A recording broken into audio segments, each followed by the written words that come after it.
is trying to get into my neighbor's house! Ma'am, I live here. These are my keys. Sir, keep your hands where we can see them. They're right here. Look, house keys. Front door code's in the fob. He's lying! I saw him sneaking around with that bag! Ma'am, let us handle this. Drop the bag, sir! Imagine coming home after 2 weeks away, only to find a stranger living in your house, drinking your wine, and calling the police on you for trespassing.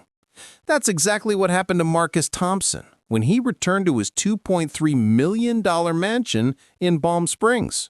The woman standing in his driveway, wine glass in hand, wasn't a guest. She wasn't a house sitter.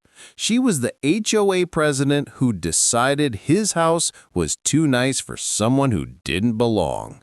And when Marcus pulled up with his keys, she didn't ask questions. She dialed 911 and told them an intruder was breaking in.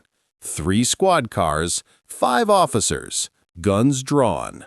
All because a black man dared to come home to his own property.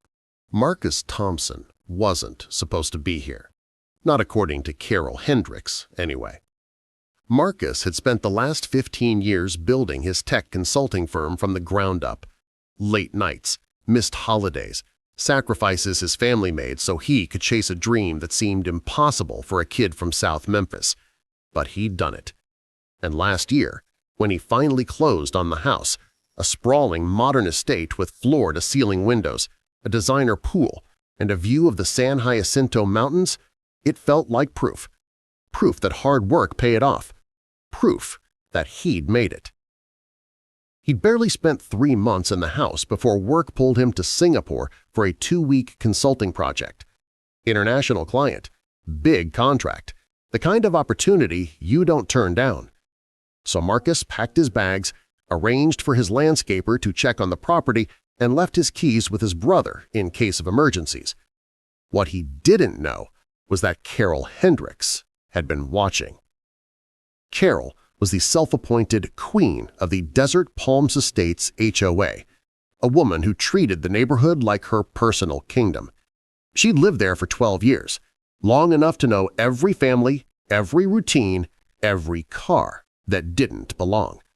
And from the moment Marcus moved in, something about him bothered her. Maybe it was the black Range Rover in the driveway. Maybe it was the fact that he didn't attend HOA meetings or smile and wave when she power-walked past his house. Maybe it was something deeper, something she wouldn't say out loud but felt every time she saw him pull up to a house nicer than her own. When Marcus left for Singapore, Carol noticed. She noticed the lights going off at night. She noticed the lawn service coming and going. And after a few days, she started telling people at HOA meetings that the house looked abandoned, that it was lowering property values, that maybe someone should check if the owner was even real. By the end of week 1, she had convinced herself of a story. Marcus Thompson wasn't the real owner. He couldn't be. Maybe he was renting. Maybe he was squatting. Maybe he'd scammed his way into the property somehow. And by the end of week 2, Carol had done something unthinkable. She'd let herself in. It started small, just walking through the backyard to check for maintenance issues. Then she noticed the side door was unlocked. Then she stepped inside, just for a moment, to make sure everything was secure. And when she was in, standing in the vaulted living room with its custom Italian furniture and abstract art, something shifted. Why should someone like him have a place like this? She poured herself a glass of wine from Marcus's bar. She sat on his couch. She scrolled through her phone and convinced herself she was doing the neighborhood a favor by keeping an eye on things. By the time Marcus was boarding his flight home, Carol had spent 2 afternoons in his house, feet up, wine in hand, completely convinced she had every right to be there. She didn't know Marcus was coming back today. She didn't know he'd landed early and skipped the hotel to sleep in his own bed. And when she saw a black SUV pull into the driveway at 9 p.m., her heart jumped. An intruder. She didn't recognize the car. She didn't see Marcus's face in the dark. All she saw was a black man in a hoodie carrying a duffel bag, walking toward the front door with keys in his hand. And without hesitation, she grabbed her phone and dialed 911. "There's someone breaking into a house on Desert Vista Drive. I think it's a robbery. He has a bag. He looks suspicious. Please hurry." Marcus had no idea what was waiting for him on the other side of that door. Marcus pushed the key into the lock and felt the familiar click. Home. He was exhausted. 2 weeks of back-to-back meetings, airport delays, and cramped hotel rooms had drained him. All he wanted was to drop his bag, take a hot shower, and collapse into his own bed. He stepped inside, flipped on the lights, and froze. The house smelled wrong. Not stale, not musty. It smelled like perfume? And wine. His eyes scanned the living room. Everything looked normal at first glance. His furniture, his art, his carefully curated space exactly as he'd left it. But then he noticed the details. A wine glass on the coffee table. A half-empty bottle of Chardonnay on the bar. A throw blanket draped over the couch in a way he'd never left it. Someone had been here. His stomach twisted. He pulled out his phone, about to call his brother, when he heard footsteps behind him. "Excuse me? What do you think you're doing?" Marcus spun around. Standing in his kitchen was a white woman in yoga pants and a designer cardigan holding a wine glass like she owned the place. Her expression wasn't fear. It wasn't confusion. It was indignation. What? Marcus stammered, his brain struggling to process what he was seeing. "Who are you?" "I'm Carol Hendricks, the HOA President, and I asked you a question. What are you doing in this house?" Marcus blinked. "What am I? This is my house." Carol's eyes narrowed. "I don't think so." "Excuse me? I know the owner of this property, and you are not him." Marcus felt heat rising in his chest. "I bought this house 8 months ago. My name is Marcus Thompson. This is my property."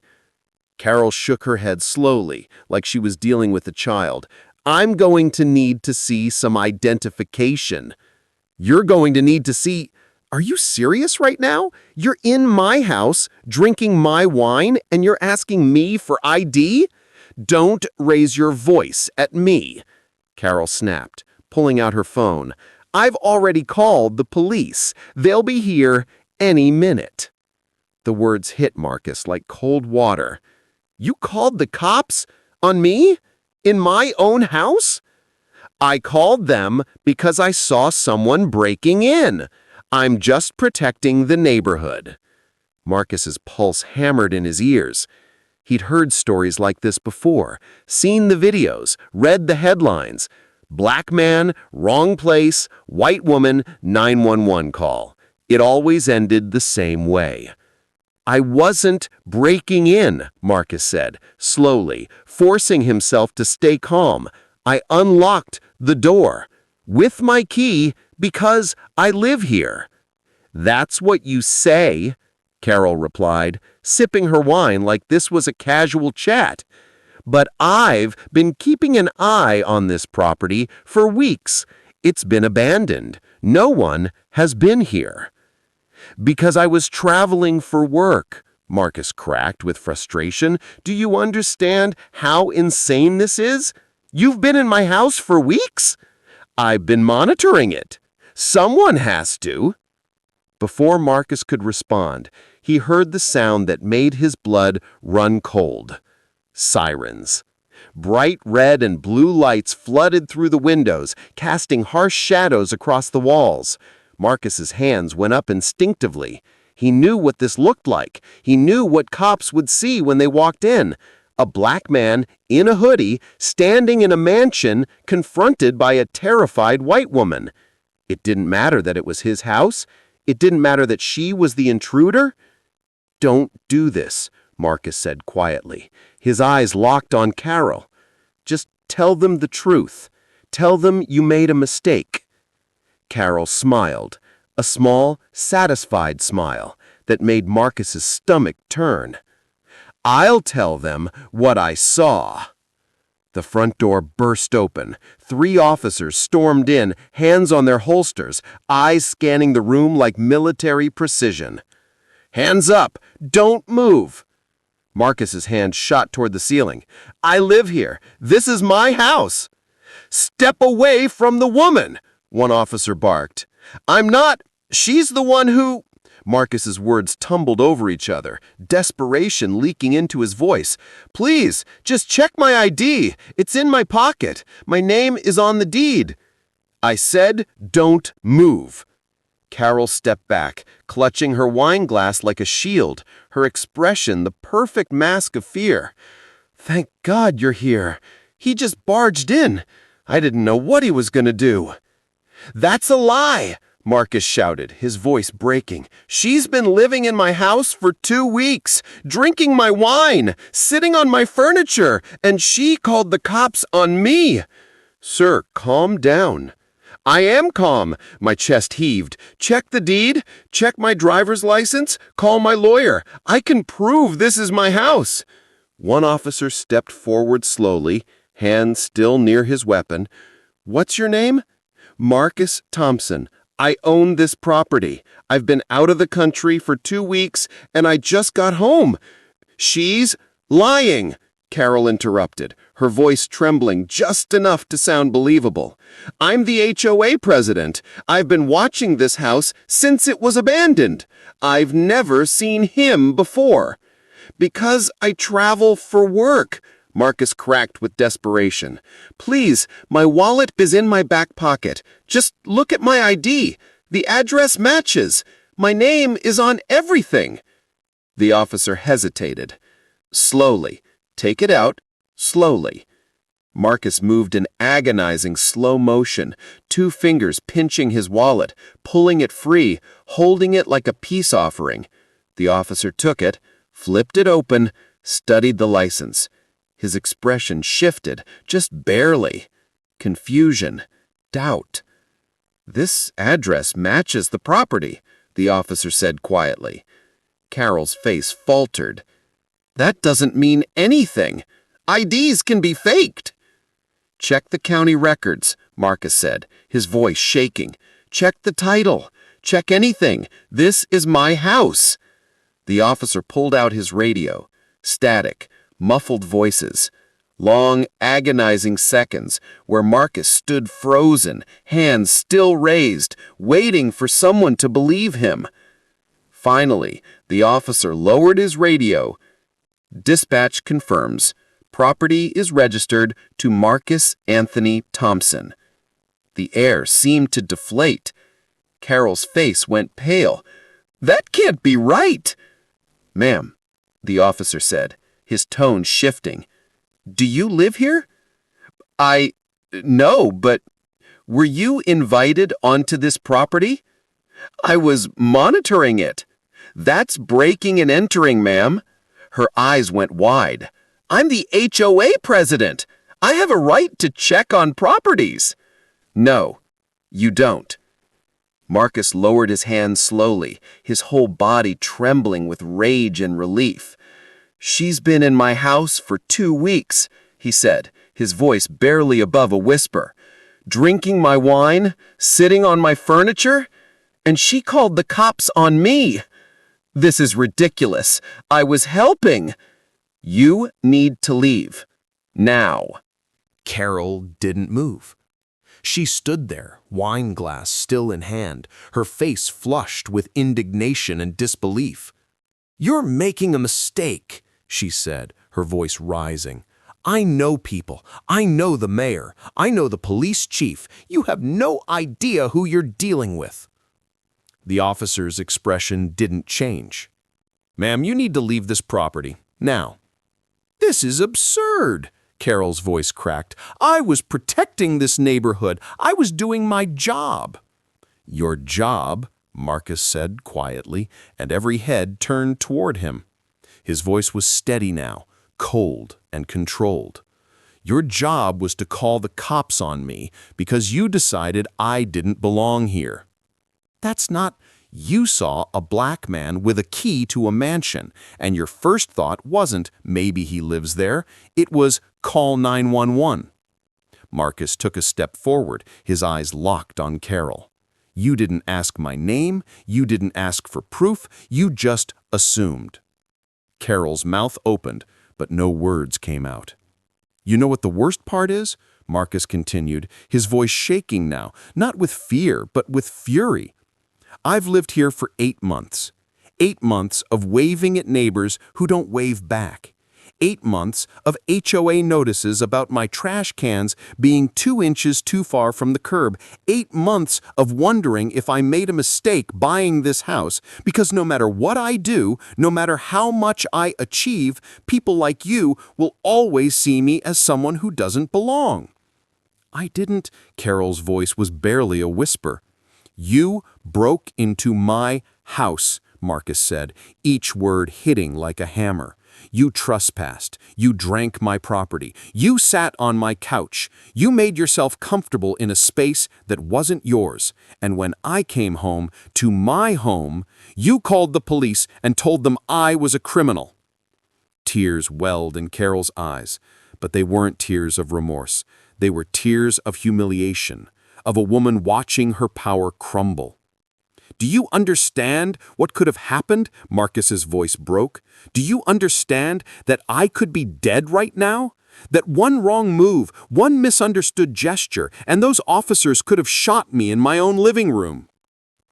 The officers shifted uncomfortably. One of them cleared his throat. Sir. No, Marcus held up a hand. You need to hear this too, because this isn't just about her. This is about every time a white woman cries dangerous black man and the whole system believes her without question. This is about every time someone like me has to prove I belong in spaces I earned. This is about a country that still can't see me as anything other than a threat. The silence that followed was suffocating. Carol set down her wine glass with a trembling hand. I leave, she whispered. No, Marcus said. You'll be arrested. Her head snapped up. What? You broke into my house, Marcus said. You trespassed. You drank my property. And you filed a false police report. Those are crimes. I didn't. It wasn't. She spiraled into panic. I was just trying to help. Help who? Marcus demanded. Help yourself feel important? Help keep the neighborhood safe from people who look like me? One of the officers stepped forward. Mr. Thompson, do you want to press charges? Marcus closed his eyes. Every fiber of his being wanted to say yes. Wanted to watch Carol face consequences for once in her privileged life. Wanted her to feel a fraction of the fear and humiliation she'd just put him through. But he also knew how this worked. He knew that even if he pressed charges, Carol would hire a lawyer, she'd get a slap on the wrist, maybe probation, maybe community service, and then she'd go right back to her life, convinced she was the victim. Meanwhile, Marcus would be the angry black man who ruined a nice white lady's life over a misunderstanding. He opened his eyes. I want her removed from my property, and I want a restraining order, and I want every single HOA member to know exactly what she did. The officer nodded. We can arrange that. Carol's face crumpled. You're ruining my life. Marcus laughed, a bitter, exhausted sound. No, Carol, you did that yourself. As the officers escorted Carol toward the door, she turned back one last time, her eyes pleading. I'm sorry, she whispered. But Marcus didn't respond. He just watched as she was led out of his house, the house she never belonged in, the house she'd convinced herself she had a right to monitor, to control, to invade. The door closed, the sirens faded, and Marcus was finally alone in his own home. He sank onto the couch and buried his face in his hands. The story didn't end that night. By morning, Marcus's Ring camera footage had been uploaded to social media. The video showed everything, Carol entering his house, drinking his wine, the 911 call, the police confrontation. Within hours, it had gone viral.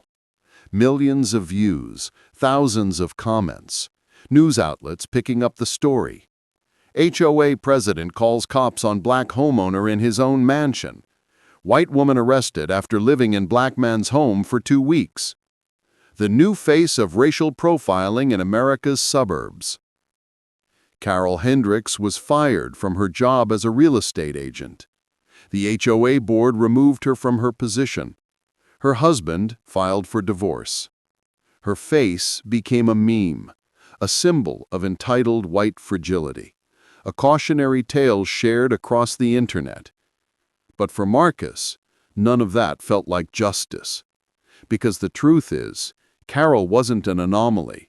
She was a symptom of something much bigger, much older, much harder to fix. Marcus spent the next week fielding calls from lawyers, journalists, and activists who wanted him to become the face of a movement. But he didn't want to be a symbol. He just wanted to live in his house without fear. He installed new locks, changed the security codes, had the locks rekeyed. But no amount of physical security could erase the violation he felt every time he walked through his front door. His neighbors stopped making eye contact. Some left apology notes on his doorstep, generic, performative gestures that felt more like self-absolution than genuine remorse. Others defended Carol in neighborhood Facebook groups, insisting she'd just been trying to help and that Marcus was blowing things out of proportion. Blowing things out of proportion. As if having gums drawn on you in your own home was a minor inconvenience. 3 weeks after the incident, Marcus received a letter from the HOA. It was an apology, carefully worded by lawyers, devoid of any real accountability. They promised to implement unconscious bias training and review HOA protocols. But Marcus knew better. He knew that training wouldn't change the fundamental assumption that he didn't belong, that he was a threat, that his success was suspicious. He thought about selling the house, starting over somewhere else, somewhere he wouldn't be scrutinized, somewhere he could just exist without being hyper-aware of every neighbor's gaze. But that felt like letting Carol win, like proving her right, that he didn't belong, that he never should have bought the house in the first place. So Marcus stayed, but he also sued. He sued Carol for trespassing, emotional distress, and filing a false police report. He sued the HOA for negligence and creating a hostile environment. And when the settlements came, 6 figures from Carol's homeowner's insurance, a formal apology, and policy changes from the HOA, Marcus donated half the money to organizations fighting housing discrimination. "I didn't want money," he told a reporter who interviewed him months later. "I wanted people to understand that this isn't just about one racist Karen. It's about a system that empowers people like her. It's about implicit bias. It's about who gets believed and who gets questioned. It's about the fact that I can buy a multi-million-dollar house and still be treated like a criminal in my own driveway." The interview went viral too. Marcus became an accidental advocate, speaking at conferences about housing discrimination, implicit bias, and the psychological toll of living while black and predominantly white spaces. But at night, when the cameras were off and the activists had gone home, Marcus still struggled. He still checked his surroundings every time he pulled into his driveway. He still felt his heart race when he heard sirens. He still wondered if his neighbors saw him as Marcus Thompson, tech consultant and homeowner, or just as the black man who didn't belong. His brother asked him once if it was worth it, the lawsuit, the publicity, the emotional toll. Marcus thought for a long time before answering. "I don't know," he said finally. But if I hadn't fought back, Carol would still be the HOA president. She'd still be profiling people. And the next black family who moved in would go through the same thing. Maybe it's worth it if even one person thinks twice before calling 911 on someone who looks suspicious. His brother nodded. You think that'll ever happen? Marcus looked out the window at his perfectly manicured lawn, his designer pool, his $1,000,000 view. Honestly, I don't know. But I'm not leaving. This is my house. I earned it, and I'm not going to let anyone make me feel like I don't belong. This is Marcus's story, but it's not just Marcus's story. It's the story of every black person who's been followed in a store, questioned in their own neighborhood, stopped by police for fitting a description. It's the story of achieving the American dream and still being treated like an outsider. How many more times does this have to happen before we recognize it for what it is? Not isolated incidents, but a pattern of systemic racism that plays out in living rooms, driveways, and neighborhoods across America. Share this story. Talk about it. Don't let it become just another viral video that we forget in a week. Because until we confront these biases in ourselves, in our neighbors, in our systems, the Marcus Thompsons of the world will keep having guns drawn on them in their own homes. And that's not justice. That's not equality. That's just America, still struggling to see black people as people who belong.